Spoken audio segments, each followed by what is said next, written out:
আসসালামু আলাইকুম। কেমন আছেন সকল ইউটিউব পরিবারের সদস্যরা?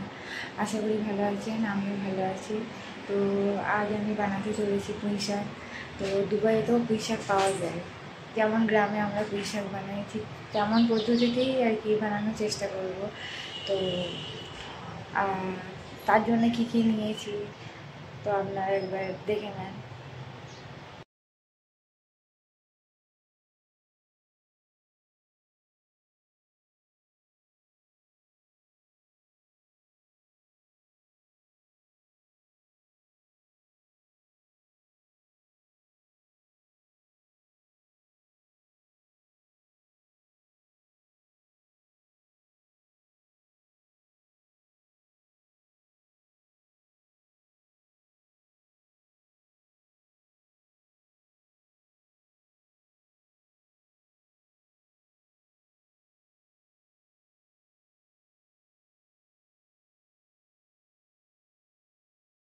পুঁই শাক রান্না করার জন্য আমি প্রথমে ডালটাকে সেদ্ধ করে নিয়েছি, যাতে আমার রান্নাটা করতে খুব তাড়াতাড়ি হয়।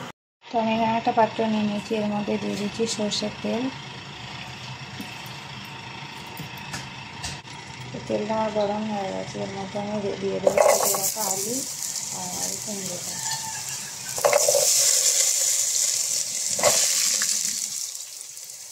এর মধ্যে দিয়ে নিয়েছি আমি কেটে রাখা পেঁয়াজ, লম্বা লম্বা করে কেটে রেখেছিলাম। এটাকে আমি ভালো করে নেড়ে নেবো।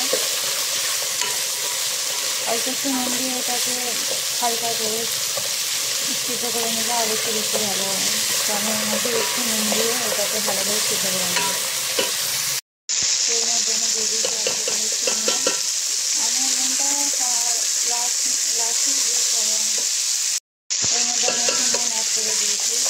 তো ডালটা দিয়ে এখানে আলাদা করে সেদ্ধ করে নিচ্ছি, সেহেতু এখন নুনটা দিয়ে নেবো, এতে কোনো সমস্যা হবে না। ডাল সেদ্ধ না করলে তখন কী হবে, ডালটা সেদ্ধ হতে চাইবে না। তো আমি ডালটা আলাদা করে সেখানে সেদ্ধ করে নেবো। তো এটা একটু ভালো করে আমি কষে নেবো। আমার মোটামুটি আলু আর কুমড়োটা ভালো করে সেদ্ধ হয়ে গেছে। তো এর মধ্যে আমি দিয়ে দেবো আদা রসুনের পেস্ট। এটা দিয়ে আমি ভালো করে কষিয়ে নেব।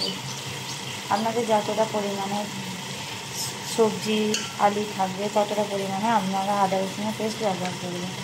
আমি তো নিয়ে নিয়েছি 2 চামচ করে আদা আর 1 চামচ আর 1/2 চামচ রসুনের পেস্ট। এটাকে আমি ভালো করে কষিয়ে নেব।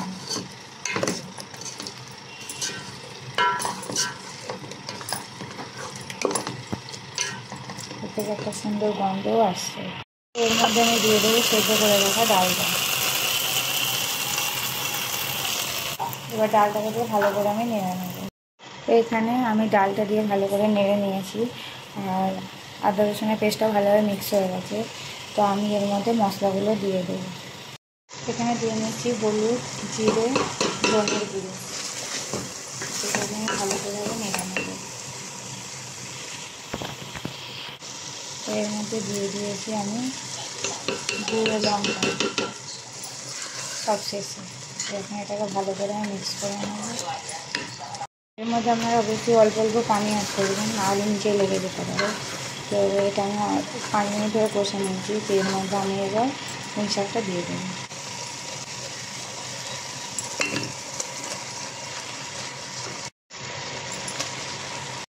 দেখো পুঁই শাকটাকে আমি ভালো করে কষে নিচ্ছি, কী সুন্দর একটা কালার এসছে পুঁই শাকের। খেতেও খুব ভালোই হবে মনে হচ্ছে আলহামদুলিল্লাহ। তো পুঁই শাকটা আমি 15 মিনিট ধরে কষে নিয়েছি। এর মধ্যে পানি দিয়ে পুঁই শাকটাকে পুরোপুরিভাবে সেদ্ধ করে নেব। তো 10 মিনিট ধরে তারপরে আমাকে অপেক্ষা করতে হবে। পুঁই শাকটায় আমি পরিমাণ মতো পানি দিয়ে নিয়েছি সেদ্ধ করার জন্য। তো এটা এখন আমি 10-15 মিনিট ওয়েট করবো। যেহেতু আমার হাজব্যান্ডের একটু ঝোল ঝোল পছন্দ, সেই জন্য আমি একটু বেশি পানি দিয়ে নিয়েছি একটু পরিমাণ মতো। তো আমি এখন অপেক্ষা করবো 10 মিনিট। গ্রাম্য পদ্ধতিতে এটা সবাই জানে কেমনভাবে পুঁই শাক বানাতে হয়। তবে কি আমিও ওখানেই শেখা, আর আমি গ্রামেরই মেয়ে। তো এখানেও পুঁই শাক পাওয়া যায়, সেই ভেবে একটা রেসিপি বানানো, যে দুবাইয়ে থেকেও আমরা পুঁই শাক খাচ্ছি আর সেটা কেমন আপনাদেরকে দেখানোর জন্য এই ভিডিওটা বানানো। তো জানি না আপনাদের কেমন লাগবে, আশা করি ভালো লাগলে অবশ্যই একটা লাইক করবেন। দেখো 10 মিনিট পর দেখাচ্ছি আমি এটাকে ওখান থেকে। কি সুন্দর একটা মাখো মাখো ভাব এসেছে, কালারটা খুব সুন্দর এসেছে।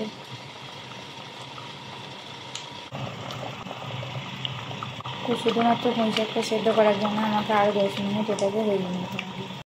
তো এখানে আমার পুঁই শাক রান্না মোটামুটি রেডি। দেখতেই পাচ্ছেন কী সুন্দর একটা কালার এসেছে, আর ডাঁটাগুলো পুরোপুরিভাবে সেদ্ধ হয়ে গেছে। তো আজকের ভিডিও এই অবধি। সকলে ভালো থাকবেন, আল্লাহ হাফেজ।